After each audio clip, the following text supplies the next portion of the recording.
Bonjour tout le monde, bienvenue sur la chaîne YouTube des abeilles d'Amalesco. Aujourd'hui, on va parler du miel. Juste avant de commencer, n'oubliez pas de vous abonner à notre chaîne YouTube, juste en bas. Et vous pouvez aussi nous retrouver sur Facebook et Instagram. On vous partage toute notre actualité, tous nos bons plans. Et on répond à toutes vos questions concernant les abeilles et l'apiculture. Alors, le miel dans la ruche. Il faut savoir que le nectar, c'est la source numéro 1 de sucre pour les abeilles et ça constitue aussi des provisions pour toute l'année. Elles récoltent printemps, été, en fonction des régions ça peut être plus long. Elles vont stocker le miel dans les alvéoles, l'operculer pour avoir des provisions toute l'année, qu'il fasse mauvais, qu'il pleuve, qu'il y ait une grosse sécheresse qui empêche d'avoir du nectar. Elles auront du miel quoi qu'il arrive, donc elles pourront nourrir les larves et les abeilles. Ensuite, ce qu'il faut savoir, c'est que la récolte, elle se fait en 2 temps. Dans un premier temps, vous avez les éclaireuses qui vont aller repérer les endroits, buissons, arbres, où il y a du pollen et du nectar. Elles transmettent cette information aux butineuses. Pour le nectar, elles arrivent sur la fleur, elles aspirent le nectar. C'est un liquide sucré présent au cœur de la fleur. Il y a déjà une première transformation du fait qu'ils soient ingurgités.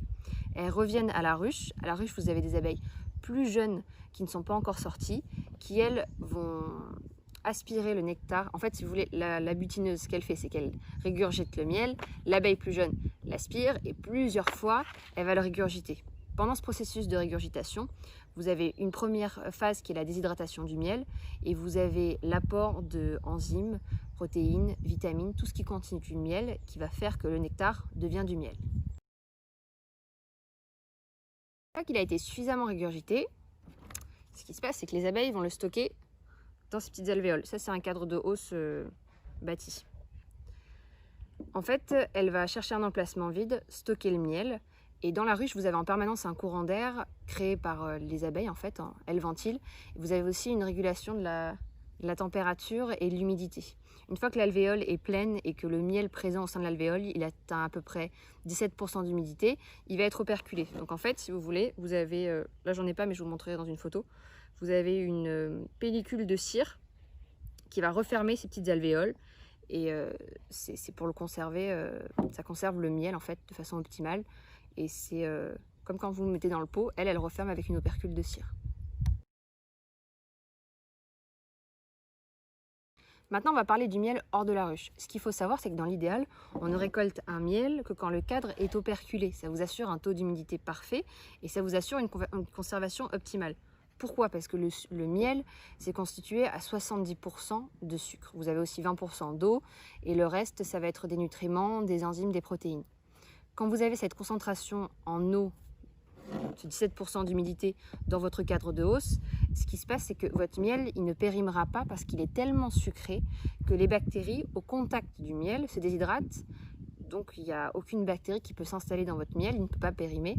La seule chose qu'il faut savoir, c'est que naturellement, dans le miel, vous pouvez trouver la toxine botulique.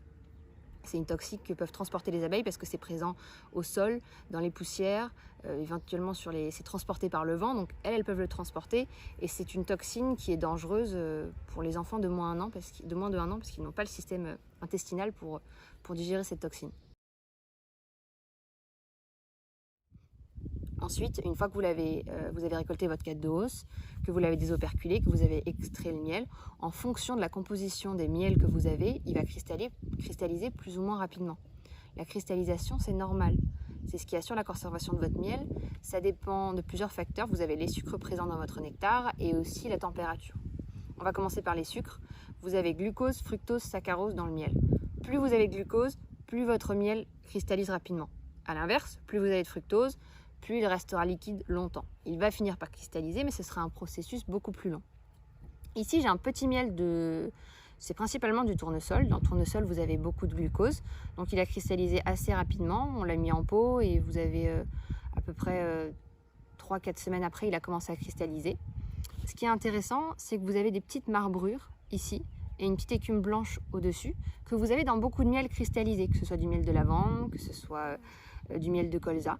En fait, cette fleur de sucre, c'est au moment de la cristallisation, je ne sais pas si on voit bien, au moment de la cristallisation, en fait, le glucose, il va enfermer des petites bulles d'air, donc ça va créer une marbrure qui est assez jolie.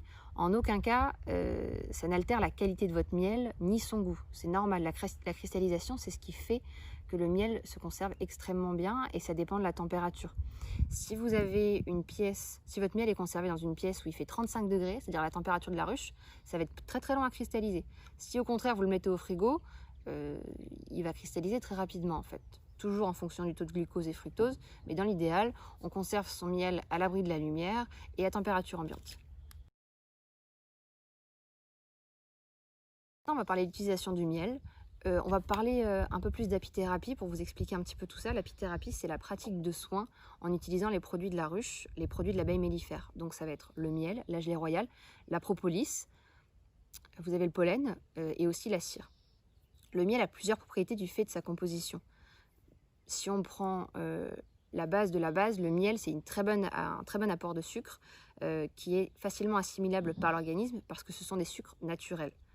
Il ne faut pas en abuser, ça reste du sucre. Vous avez à peu près 3040 kilocalories par kilogramme de miel.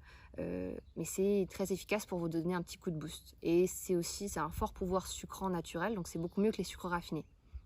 Ensuite, vous avez toutes les propriétés antibactériennes, antioxydants, anti-infectieuses du fait de la composition du miel.